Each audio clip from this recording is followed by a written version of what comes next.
తెలంగాణ ఉద్యమకారుల గుర్తింపు కమిటీ దాదాపు 22 రోజుల పాటు ఉద్యమకారులతో భేటీ అయింది. దానిలో ఎలాంటి విషయాలు తెలిసాయి, దాంతోపాటుగా ఉద్యమకారుల గుర్తింపు కమిటీ ముఖ్యమంత్రిని ఎప్పుడు కలవబోతా ఉందో తెలుసుకుందాం. మనతో పాటుగా కేశవరావు గారు ఉన్నారు. సార్, ముఖ్యమంత్రిని ఎప్పుడు కలవబోతా ఉన్నారు, ఏ దీనికి సంబంధించి? ముఖ్యమంత్రి కలవడం పెద్ద మాటరా.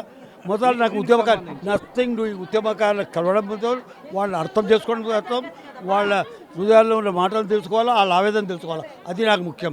వీళ్ళని వాళ్ళని కలవడం కాదు. ఏదైనా కానీ మీరు చెప్పినట్టు సంథింగ్ లైక్ 20 దినాలు ఎందుకు ఆల్ పార్టీ మీటింగ్లో కలిసి మేము ప్రారంభించే ముందే ఆల్ పార్టీస్తో మీటింగ్ చేసాం. All the parties without exception రావడం జరిగింది.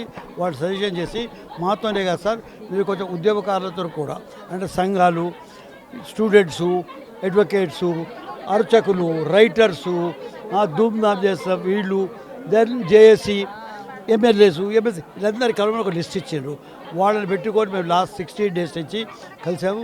సంథింగ్ లైక్ 2000 పీపుల్తో ఇచ్చాము. మాట్లాడడం కూడా 1000 మంది మాట్లాడారు. వాళ్ళని అర్థం చేసుకున్నాము. వాళ్ళు వేరే వేరే మేము మాది చాలా లిమిటెడ్ ఉండే ఉద్యమకారుల గుర్తింపు ఏ తిరిగా మనం గుర్తించాలి. అయితే అది ఒకసారి గుర్తించిన తర్వాత ఆ నెంబర్ తెలిసిన తర్వాత ప్రభుత్వానికి చెప్పి అయ్యా మనం కొన్ని ప్రామిస్ చేస్తుండొచ్చు, లేదా వాళ్ళ మనసులో ఇది ఉంది, ఏ తీరుగా మనం దాన్ని పూర్తి చేస్తామని చెప్పేది ఉంటుంది. కాబట్టి నేను కొంత ఒపీనియన్ చేస్తున్నాం.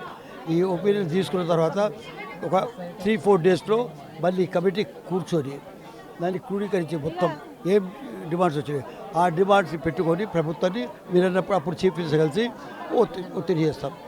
ప్రధానంగా చాలా వరకు 250 గజాలకు సంబంధించినటువంటి అంశమే వచ్చింది. మేము ఇక్కడ ఉన్నాము చాలా సార్లు, మీరేం చెప్తారు? మీరు ఇన్నొచ్చు, అదొక్కటి ఏం లేదు, మీరు అది కూడా ఇన్నొచ్చు, కోటి లోపలే మాకు ఇస్తే బాగుంటుంది అని కూడా అన్నారు. కాబట్టి అనేటి అన్నిటిని ఆలోచించి చేసి కమిటీ చూస్తుంది. ఇది కేశవరావు చెప్తున్నమాట. మొత్తం మీద కమిటీ ఉద్యమకారుల కోసమే పనిచేస్తుంది. ఉద్యమకారుల గుర్తింపు చేయడమే కాకుండా వారికి ఎలాంటి న్యాయం చేయగలమనేటువంటి విషయంలో ఆలోచిస్తున్నటువంటి మాటనైతే వారు చెప్పిన పరిస్థితి. కెమెరా పర్సన్ అజార్తో శ్రీనివాస్తో, వెలుగు, హైదరాబాద్.